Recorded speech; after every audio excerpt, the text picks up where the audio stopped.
تو اللہ تعالیٰ نیک نیت اور نیک عمل کا بدلہ ہمیشہ نیک نیت اور نیک عمل دیتا ہے. اگر آپ دوسرے کی بیٹی کو اتنی اسپیس دیں گی، اور ماں کی جگہ ماں کی جگہ ہے، بیوی کی جگہ بیوی کی جگہ ہے، اولاد کی جگہ اولاد کی جگہ ہے. ریما جی، دنیا میں کوئی کسی کی جگہ کو ریپلیس نہیں کر سکتا. یہ اس اندر کا خوف ہوتا ہے ایک عورت کا کہ کہیں یہ میری جگہ تو نہیں لے رہی. بیوی کبھی بھی ماں کی جگہ نہیں لے سکتی، اور ماں کبھی بھی بیوی کی جگہ نہیں لے سکتی. یہ میرے رب کا نظام ہے. تو جب آپ کا داماد آپ کی بیٹی کو خوش رکھتا ہے تو آپ کہتی ہیں کہ بہت نیک بچہ ہے.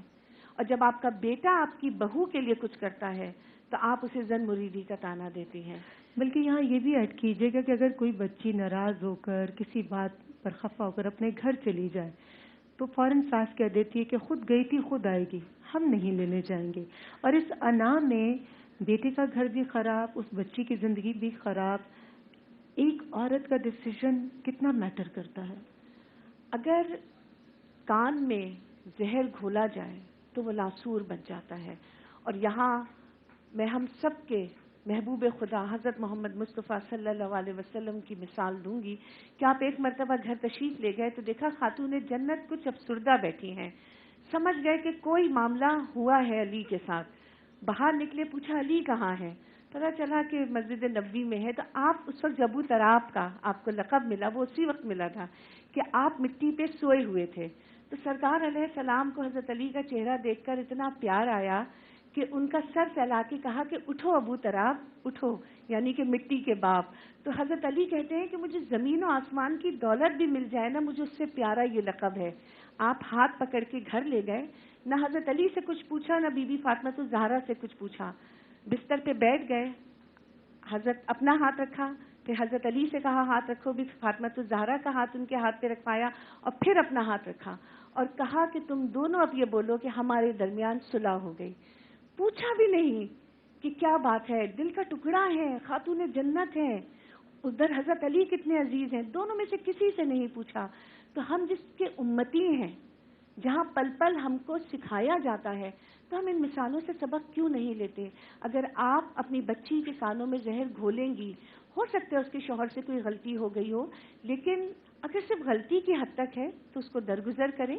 اگر وہ ناسور نہیں ہے، ہاں اگر کوئی ایسی پریشانی آ جائے، اپنے بچی کو ہمیشہ یہ دلاسا ضرور دیں کہ بیٹے ہم ساتھ کھڑے ہیں، تمہیں گھر بنانا ہے، تمہیں اس گھر کو بسانا ہے، اس گھر کے لیے ایک بہترین فرد بننا ہے. مگر یہ کبھی نہ سوچنا کہ تم اکیلی ہو، ہم سب تمہارے ساتھ ہیں، تمہارے ہر قدم کے ساتھ ہیں. اس کو وہ حوصلہ، وہ سہارا، وہ یقین دے کے گھر سے بھیجیں، لیکن اس کو غلط راہ پہ نہ ڈالیں، اس کا گھر نہ اجاڑیں. ارم صاحبہ، آپ سے میں پوچھنا چاہوں گی بیٹی کے حوالے سے. آپ خود ایک بیٹی کی ماں ہیں، ایک ماں کی حیثیت سے کیا کہیں گی؟ کیا قدر ہونی چاہیے بیٹی کی؟ ریما جی، بیٹی جیسے ہم نے کہا کہ اللہ کی رحمت ہے، لیکن ایک حقیقت ہے کہ بیٹیوں کے دل چڑیوں سے بھی کمزور ہوتے ہیں. حالانکہ میں ہمیشہ کہتی ہوں کہ ریشم میں لپٹا ہوا فولاد ہے، لیکن میں نے ہمیشہ یہ دیکھا کہ دنیا کے کسی کونے میں ہو، اپنے ماں باپ کی فکر جتنی بیٹی کو ہوتی ہے.